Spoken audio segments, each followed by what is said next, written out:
siyaasiga Cabdilaahi Axmed Maxamed Cabdilaahi Dahab oo kamid ah hoggaanka sare ee xisbiga mucaaradka ah ee wadani oo maanta qayb ka mid ah warfidiyeenka kula hadlay magaalada Hargeysa ayaa waxa uu markii ugu horeysay ka hadlay sababta uu ka qayb gali waayay shirweynihii golaha dhexe ee xisbiga mucaaradka ah ee wadani uga qabsoomay bishii la soo dhaafay magaalada Hargeysa antii dhaweyd waa runta shirka kama qayb galin ninka mas'uulka ah waa talo ku nool taladii markaan rogrognay waxa ii soo baxday meeshii maadaama aan musharax ahaa maadaama musharaxnimadeeda si wada socda oo aan uga tanaasulo aan jirin wali ay fartu ii taagan tahay meeshii aan hadal ku lahayn aan markaa ka jeedinayo de sabab aan markaa u dhax fadhiistaa iimay muuqan waxaan idhi shirka xisbigan Ilaahay barakeeyo oo ay noo shaqeeyo haya xal salaadi hadeeda markay gaadhana de golaha dhexe markaad fursad ku leedahay ay ku fiicantahay inaad ka dhex muuqato marka fursadii baan ii muuqanay si kala ogamaan maqnayn 22ka iminka halka odaga iminka loogu caano shubay doorasho maanta muuqata oo uu halka ku tagaya de ma jirto warka warba ka dambeeya horta taa waxa weeye waa xagga hawsha sida iminka u dhacday siyaasad ahaan ee una socoto way aniguna hankaygi waa sidiisii dalkan walaalayaal waxaan doonaynaa in hoggaan badbaadin kara oo badbaadino wax ka qabano ayaan u baahnaa taana insha Allah habeenii maalin ka saxan meynay waan ku taagan haduu Ilaahay yiraahdo aniguna hanka aan leeyahay insha Allah wuxuu dhex fulayaa wadani ka dhex fulaya maalintii dhaweeyda xeerka la wadooday baa la yiri ka hadalo waxa tiraahdaa mid baan furanaynaa adeer maxaan furanaynaa mid baan haystaa kan baan wax ka dhex noqonaya hadaan dhibaato kala dhicintay dhibaato kala hadday timaado meesheeda laakiin hadaan dhibaato kala iman waa kan doonay inaan hogaamiyo marka xisbigan asaasaha ka ahaa ee aan waday ilaa iyo maanta xoolo iyo waqti waxaan hay aan galiyay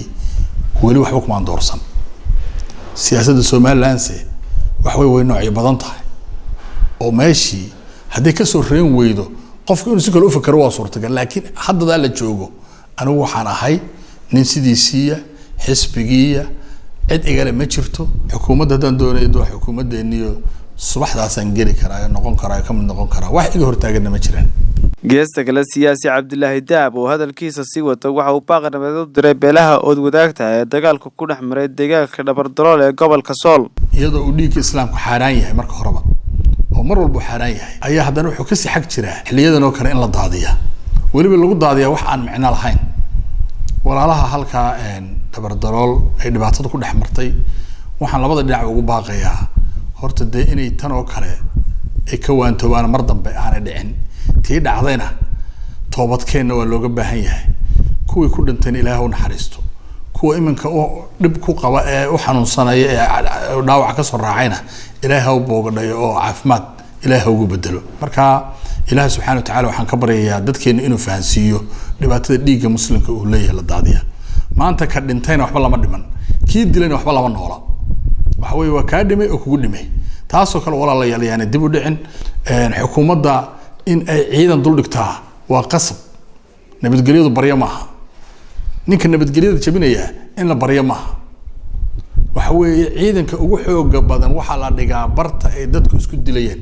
ka nabadgelyada joojin waaya nabadgelyada darradoodan waa la qabtaa oo gacan bira lagu qabtaa nabadgelyo baryo ayna ma jirto ciidan uu noo imanayo dawladii noo imanayo sheekaas ma socoto dadku markii dhiigooda u daadanayo waxa u dada oo u hela dawladda way dawladda aabiyo hooyoba ah iyada laga rabaa inay ciidan xoogan geysa halka laga rabaa ugu dambeyn Cabdilaahi Axmed Maxamed waxa uu ka hadlay isbedelada siyaasadeed ee geeska Afrika iyo ismarwaaga dhinaca doorashooyinka ee dalka Soomaaliya Ilaahay inagu beeray geeska Afrika waa meel siraac ka samaysan oo quwada ku hirdamayaan waligiina muu degin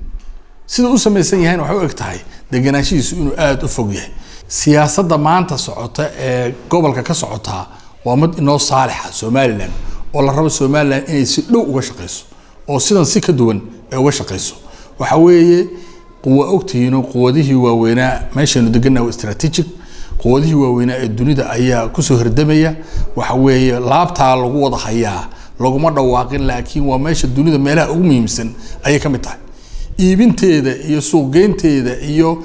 ka dhaadhicinteeda iyo galaangalkeeda waxa laga rabaa xukuumadda inay la shirtagtaa laga rabaa warqad maalin dhaweed ay xukuumaddu qortay aad bay u fiicnayd laakiin warqadaas oo kaliya maaha waa in guddiyo la diraa waa in waraaqo fara badan la qoraa waa in ingiriiska iyo maraykanka si toos ah aynu ugu garnaqsanaa oo habeen iyo maalin aynan ka daalin systemkan cusub ee maraykankana si aynu uga dhaadhicin lahayn qadiyadeenna iyo dimuqraadiyadda halkan hawsha ka marayno iyo waxyaalaha inaga dhiman oo dhan waa muhiim inaynu ka dhaadhicinaa dhibaatada ka socota Soomaaliya walaalaheen sidaan horeba u sheegay waxaan Ilaahay uga baryayaa subxaanahu wa ta'aala inuu ka dulqaado waa dhibaato siyaasadeed waa mid keeni karta مشكلة aad u weyn keeni karta inagana culays inuu keeni karta siyaasadeed waayo waa walaalaynu nahay isku jiid baynu nahay deris baynu nahay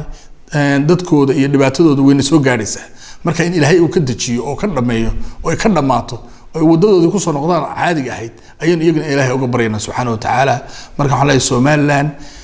hadda waxa socda ay dan ugu jirtaa wixii maalintii hore socday maaha ee afduubka ahaa kan maanta socda danba ugu jirta inay iyadu garwadeen ka noqoto oo iyadu ay ka shaqeyso sidii ay maartay ugu soo jeeyn lahayd indhaha caalamka halkan ay ugu soo jeeyn lahayd dawladdu waa inay ka shaqeysaa taa daba gashaa indhafayo ku eegta insha Allah hadduu Ilaahay yiraahdo Ibrahim Chokar Television ka CBA Hargeysa